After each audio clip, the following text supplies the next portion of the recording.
Aujourd'hui, les enjeux écologiques sont partie intégrante du débat public. Alors certains trouveront qu'ils ne sont pas suffisamment pris en compte, mais on voit à travers les manifestations, les pétitions qui circulent sur l'insuffisance de prise en compte de cet enjeu, que dans le débat sociétal, avec des guillemets, la question n'est plus seulement émergente. Ce qui nous semble en revanche plus problématique, c'est que dans les entreprises, que ce soit du côté des directions comme des représentants des salariés et des organisations syndicales, le sujet écologique peine à émerger. Soit parce que les organisations syndicales et les représentants des travailleurs ne savent pas nécessairement comment s'en emparer, soit parce que selon les secteurs, les enjeux sont tels qu'on voit difficilement comment avoir des moyens d'action. Et pourtant, ces moyens d'action existent pour les organisations syndicales, des moyens d'action qu'elles connaissent parce qu'elles ont l'habitude de s'emparer d'un certain nombre de sujets sociétaux, que ce soit la place des femmes, les enjeux de santé, tous les questionnements qui émergent aujourd'hui en lien avec l'écologie étaient des questionnements qu'on connaissait au XIXe siècle quand la question des relations de travail a émergé dans le débat public.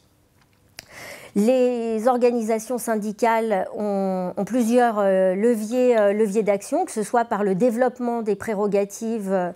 des IRP dans les entreprises. Par exemple, on peut penser au rôle des commissions santé et sécurité dans les CSE sur les enjeux de santé liés aux questions écologiques. On sait qu'il y a beaucoup de questions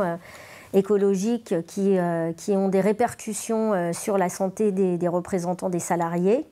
Elles peuvent aussi questionner les modes de production et de consommation. À ce titre, les délocalisations à l'autre bout de la planète ont non seulement des conséquences écologiques très importantes en termes d'impact carbone, mais ont évidemment des conséquences sociales dramatiques en termes de perte d'emploi dans les bassins d'emploi ici et de dumping social dans les pays plus éloignés.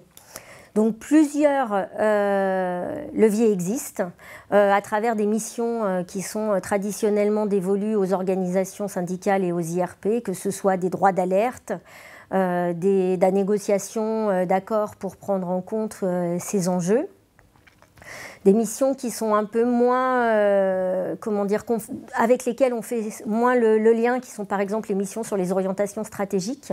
Les organisations syndicales et les IRP ont un rôle d'interpellation des directions pour savoir si elles prennent suffisamment en compte les impacts écologiques sur les business models d'entreprise, sur les services et les produits qui sont délivrés aux clients, et évidemment en lien avec la question des conséquences sociales de ces transformations des modèles de production. Autre levier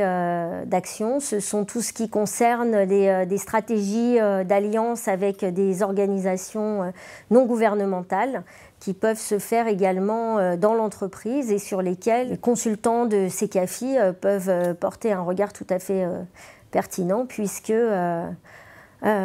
lorsqu'on est salarié dans une entreprise, on a souvent plusieurs identités, une identité de travailleur, une identité de militant à l'extérieur, et il nous semble important que des passerelles soient faites entre l'intérieur et l'extérieur de l'entreprise pour mieux prendre en compte les enjeux écologiques sur le travail et l'emploi.